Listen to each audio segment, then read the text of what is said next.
Hello YouTube. We're starting a new series. It's going to be called the Walk and Talk series. Basically all it's going to be is if you guys send in a question or comment that you're looking for answers for, we'll do what I'm going to call Walk and Talk, and that's I'm going to try to explain the answers to your questions that you have, and hopefully this will help. And hopefully if I don't have the answers, I can find the answers. So go ahead, and like we got this one on the solenoid that we're going to do here, and there's other ones that people send in, and it will be a new series, and you'll see it'll say Walk and Talk, and you'll know that it's going to be kind of someone has a question and I'm going to attempt to answer it. So enjoy the video.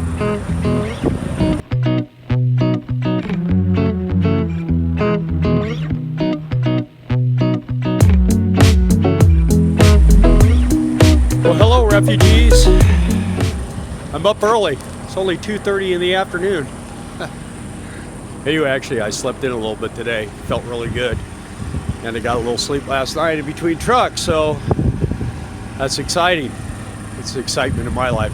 Anyway, we've had a couple of questions about a continuous use solenoid and how to find them and what they look like and how to change them and stuff like that. So what I thought I'd do is I thought I'd show you what a continuous use solenoid is and just kind of give you the highlights. It's pretty easy to change.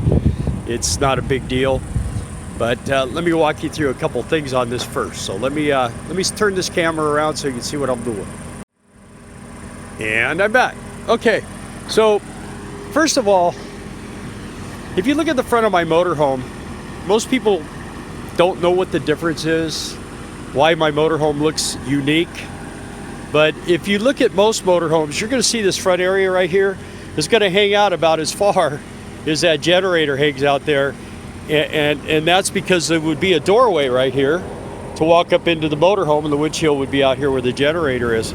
But if you notice this, I actually have, when I'm sitting in the driver's seat, the wheels are by my feet. Where in most of the bus chassis, the wheels are going to be back here and further, and there's going to be an area in the front. So hence, what's that got to do with the continuous use solenoid? Well, normally on those style chassis, right here on the left front, there's going to be a cabinet right here. And that cabinet's going to hold all your electronics and stuff like that. Well, on this particular motorhome, there's no place to put them. So what they do is they put that electronics panel right there. If you can see that, where all those wires and that big black panel right there. So that's on this machine, that's where the continuous use solenoid would be located. So let me get this panel off and I'll show you what's underneath there. Okay, so there's the panel right there. It's all taken off. And there's my electrical box with all my stuff for the chassis. These are Bosch relays and stuff. Anyway, this is the continuous use solenoid right here. And basically what it is it's kind of like one of these. The only thing is it's for bigger, heavier wire situation. And let's see what we got going on there. Okay. Anyway, this is it.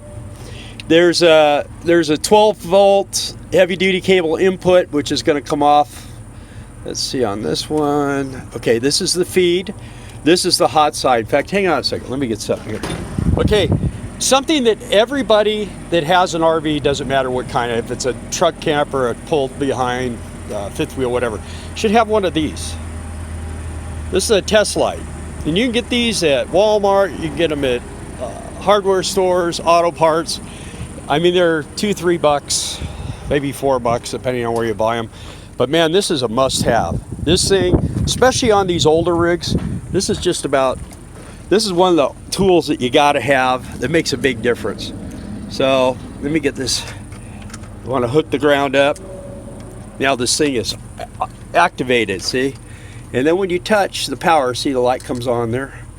And this is the discharge side. This is the output side. When I had a problem with that last one, what they had given me is basically a starter solenoid, which is designed to deal with a lot of power on a short amount of time. This one is designed to deal with a lot of power on a long term, so that this thing will go, you know, just on and on and on. These are your trigger wires. One's a ground, this one here is the ground, and this one here is your trigger wire. So when you go in and you turn your ignition switch on, what's going to happen is this is going to light up positive. This is going to ground out the circuit so that it will actuate.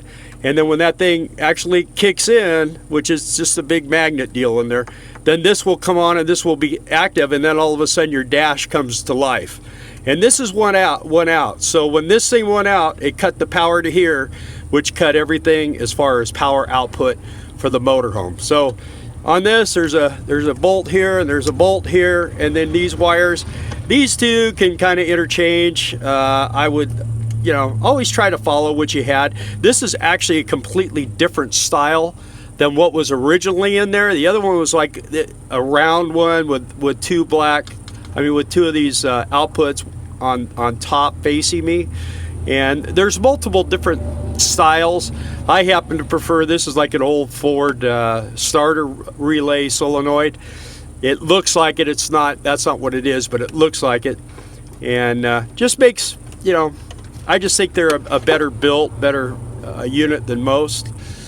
So there's a lot of wiring in here, but nothing to really fear. Like I say, most of the time it's going to be over there in the left front panel here. In this area is where it would be, and it's easy to tell. It's something where you can, if you kick on the solenoid and this lights up but this doesn't, then this is bad. That's how you tell. As long as there's power coming in here, and basically all this does is it makes this a continuous heavy duty line.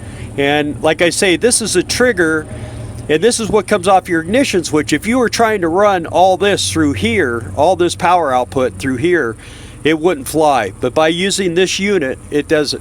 And the same way with these. See, these are just, they use bigger wires. There's the trigger, there's the ground, and here's the actual power cables. That's basically what these do. They're just relays. That just happens to be a big heavy duty one.